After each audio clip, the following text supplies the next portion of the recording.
This past E3, Capcom revealed to the world Resident Evil 7. And for the first time in franchise history, the game will take place entirely in first person. Resident Evil 7 looks to bring the franchise back to its roots, but the game's shift to first person has caused so many people to say that it doesn't feel like a Resident Evil game. Well, I think we need to all ask ourselves the question, what is a Resident Evil game?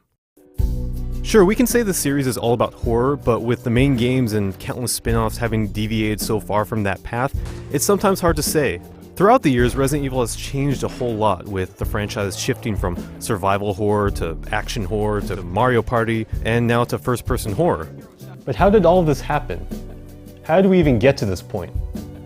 Well, to answer that question, we're gonna have to go way back, to the 90s.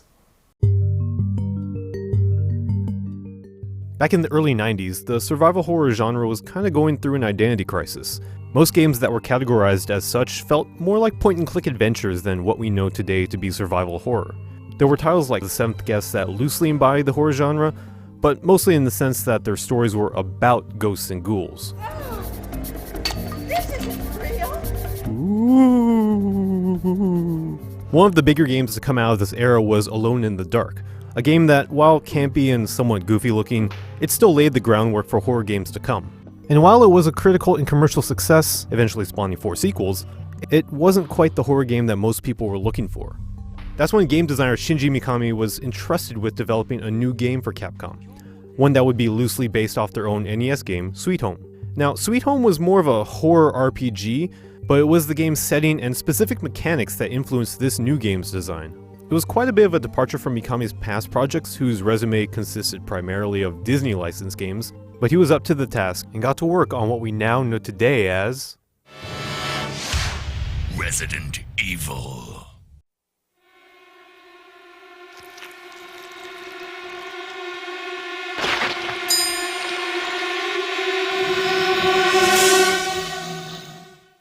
When Resident Evil was released, it changed everything. The pre-rendered environments aided in giving the game a truly creepy feel, and the inventory system limited the items you could pick up, forcing the players to be selective with what they held. But it was the control scheme that pushed the game into new territory. Players would rotate their character with left and right and move them forward by pressing up, regardless of where they were on the screen. What this did was slow the character's movements down, as it wasn't possible to just bolt out of a room at the first sign of trouble. Players would find themselves struggling to maneuver their character during these tense moments, making zombie confrontations all the more stressful. The game also had this sense of dread that made you feel vulnerable at every turn.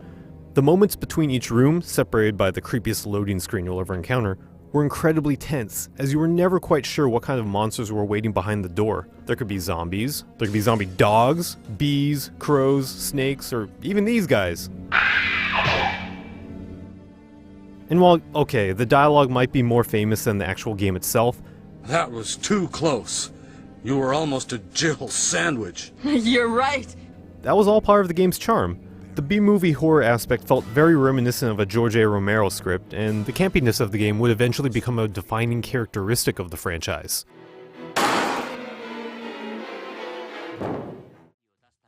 Capcom had set a precedent with Resident Evil, so they quickly got to work on a follow-up. This new game featured a pair of new protagonists, more numerous and grotesque zombies, as well as a more modern setting. It was shaping up to be a bigger, faster, and more intense Resident Evil than ever before.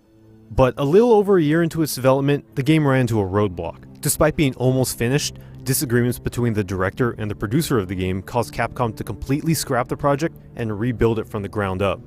This unfinished game, dubbed Resident Evil 1.5 in retrospect, was never actually released to the public, but what rose out of its ashes was something spectacular.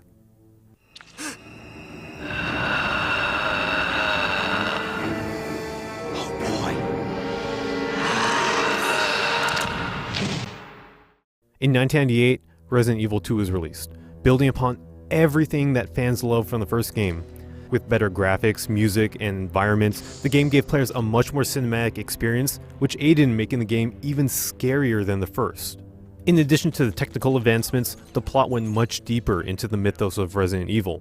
Going beyond a single mansion setting, the game now took place in Raccoon City itself, with your character given a much bigger environment to explore and get lost in.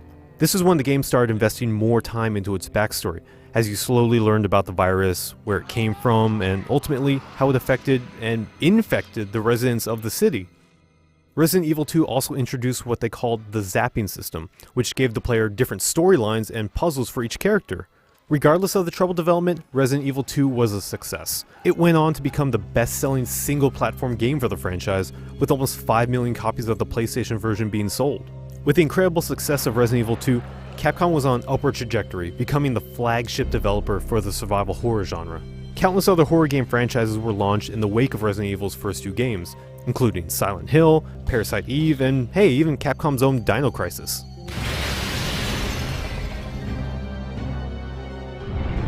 But the company knew they couldn't stagnate and kept the momentum going by releasing Resident Evil 3 Nemesis in 1999, which was only a year after Resident Evil 2. The game had a much shorter development cycle than its predecessors, as Capcom was attempting to work on multiple Resident Evil projects at the time. But with the arrival of the PS2 just a mere year and a half away, they all knew that time was running out. A small team that had been working on the spin-off game suddenly found themselves tasked with making Capcom's third mainline Resident Evil title. Preparing to drop off at area E95070. But the game stayed fairly true to the Resident Evil name, giving the players control of Jill Valentine, and were tasked with once again exploring Raccoon City. The biggest change, however, was the addition of Nemesis, the daunting, unstoppable zombie with a rocket launcher that stalks you the entire game. Nemesis brought in a slightly different terror, one that was a lot more action-oriented. During the encounters, you could choose to hold your ground and fight, or just simply run away. It made the game more frantic, and with the inclusion of a 180 turn and dodge move, it ever so slightly hinted at a new direction that the series would go in. But we're not quite there yet. A year after Nemesis, Resident Evil Code Veronica was released, and while it didn't possess a number at the end of the title, it was by all means still part of the mainline Resident Evil story. Heck, the developers even consider it to be the true sequel to Resident Evil 2. Code Veronica was the first Resident Evil game to be released on the system not named PlayStation, with the power of the Dreamcast allowing the game to have actual real-time environments. No more pre-rendered stuff.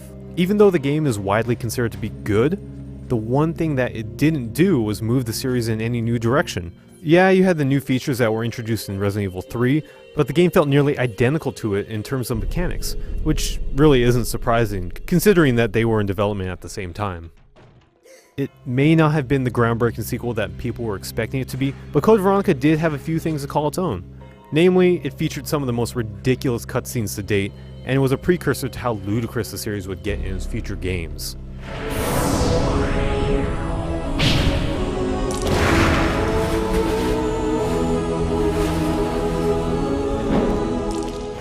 After the success of Code Veronica, Resident Evil creator Shinji Mikami began the arduous task of remaking the original game. He was convinced that the first Resident Evil had not aged well. He felt a remake would allow new fans to really appreciate it more. So production began in early 2001, and over the course of the next year, magic happened.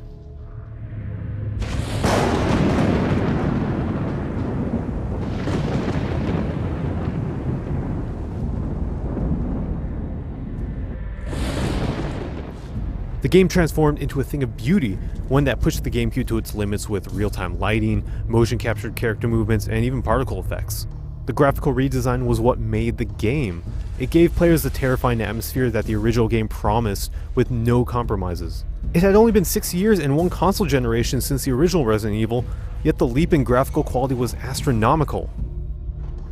But despite all the improvements made to the game and how much effort was put into making it one of the best Resident Evil experiences to date, there was one thing that Capcom just couldn't control: the poor sales. The remake was a GameCube exclusive, and while it sold 1.4 million copies worldwide, it was well below Capcom's expectations. And the following game, Resident Evil 0, sold just as poorly, despite it being made in the very same vein as the remake. 0 was criticized for not doing enough to advance the franchise. Critics were turned off by the clunky controls and outdated mechanics, as they said. And this was kind of a wake-up call to Capcom. They knew that people wanted something different. They knew that it needed to be more than just scary. They needed to make the game fun. If they wanted their next game to be a success, they'd really have to shake things up a bit.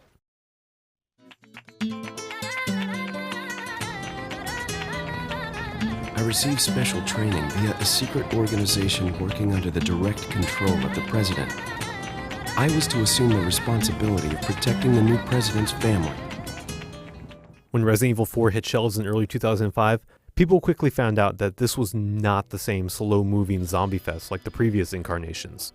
In the very first scene, the game showed right away just how different it was than any other Resident Evil game before it. You controlled Leon Kennedy, but the infamous tank controls were gone. The game instead featured an over-the-shoulder camera that allowed for greater movement and more precise aiming. The slow, shambling zombies were replaced by villagers that sprinted full speed at you, wielding scythes, axes, and yep, even chainsaws. While this new breed of enemy wasn't classified as a zombie, that didn't stop them from being terrifying to deal with. Their improved AI allowed them to chase you up ladders, break through windows and doors, and even dodge your attacks. In short, they were a huge step up from the previous game zombies, and posed a greater challenge than anyone had ever seen in Resident Evil. And with more intelligent and dangerous enemies came more powerful weapons. Thanks to the new aiming system, specific areas like the head or legs could be targeted, giving players new ways to disable their foes. Melee attacks were also introduced and now could be performed after stunning an enemy. No need to worry about being cornered or chomped to death when you were a single roundhouse kick away from freeing yourself. Leon was more powerful in close quarters, and naturally it made the game less scary. Yes, these were some astonishing changes that the game had gone through, but many felt that they were changes for the better. I mean, the first time Leon gets his head cut off by the chainsaw guy was a defining moment for most people, and showed that this game was not messing around. Resident Evil 4 garnered multiple Game of the Year awards, with critics praising everything from its graphics to its controls, to even its voice acting for once. After the series had spent a good decade scaring players with its survival horror ways, people seemed to embrace this new look for the series. This was the change that they had been hoping for. So, how do you follow up the alleged masterpiece that was Resident Evil 4? Well, Capcom had the idea of keeping the game very action-oriented and hopefully capture that same lightning in a bottle twice. They were convinced that this is what fans wanted. The overwhelmingly positive reaction towards Resident Evil 4 proved that people love the changes they introduced. So how could reusing that same formula do any wrong? With Resident Evil 5, what we got was a game that was heavy on action, but light on scares. The game took place in Africa in the blistering sun, so gone are the dark, spooky hallways of yore. And maybe the most controversial addition to the game, aside from the whole being in Africa thing, was the two-player co-op, as longtime fans felt it killed the spirit of the series. Is the game still scary when your teammate is loaded up with golden eggs just a few steps away? People didn't seem to think so. I'll be honest, my time with Resident Evil 5 might have been the most enjoyable out of all the Resident Evil games because of the co-op. For the first time, shooting zombies became a shared experience. Whether or not the game was scary, people couldn't deny that it was fun. By taking all the gameplay elements from Resident Evil 4 and ramping up the intensity, Capcom made the conscious decision to continue modifying the franchise. They turned the game into something that didn't quite feel like Resident Evil in the traditional sense, but it was something that could be appreciated on its own. Pursuing that change with Resident Evil 5 might have been the smartest thing that Capcom could have done with the game, because at that point, there was no way it could have lived up to the expectations that 4 set. Resident Evil 5 may not have been the runaway critical success that 4 was, but it wound up not only being the best-selling Resident Evil game of all time, but also the best-selling Capcom game of all time. Having the game designed around 2 players not only set it apart from Resident Evil 4, it propelled it into a category all its own and set the stage for what came next.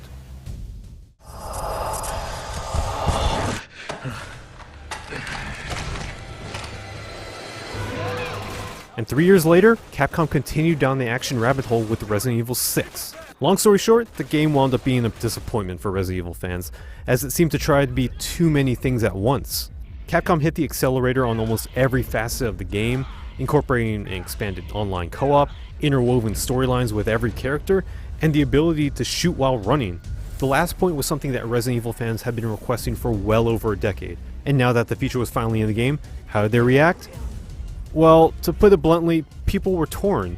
The game wasn't a complete train wreck. In fact, some moments from the campaigns are as thrilling as anything else the series has done, but it was trying to be so many things at once, it kinda lost sight of what was good about the series. If one thing was clear, it was that the Resident Evil that fans knew from the 90s was finally gone. The series was now a shooter, with the only remaining ties to horror being the name on the box. Capcom even went as far as to classify the game as dramatic horror, clearly trying to convince people that the game was still the Resident Evil they knew and loved, but the damage had been done. Fans were heartbroken, and most of them believed that they would never see Resident Evil be a true survival horror ever again. This shit ends now.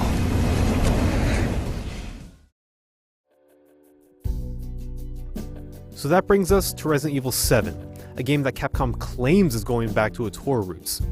And not only is it in first person, it's entirely playable in VR as well. Both of these things are new to the series, so these clearly aren't the roots that they're talking about. It's hard to say how the first person perspective will help or hurt it, but what is clear is that Capcom has been taking hints from contemporary horror games like Outlast or Slender Man. But hey, I played the demo, and you know what? I like this new direction that they're going with it. I like this new Resident Evil. The gradual evolution of the series has shown that Capcom is not afraid to move on and try new things.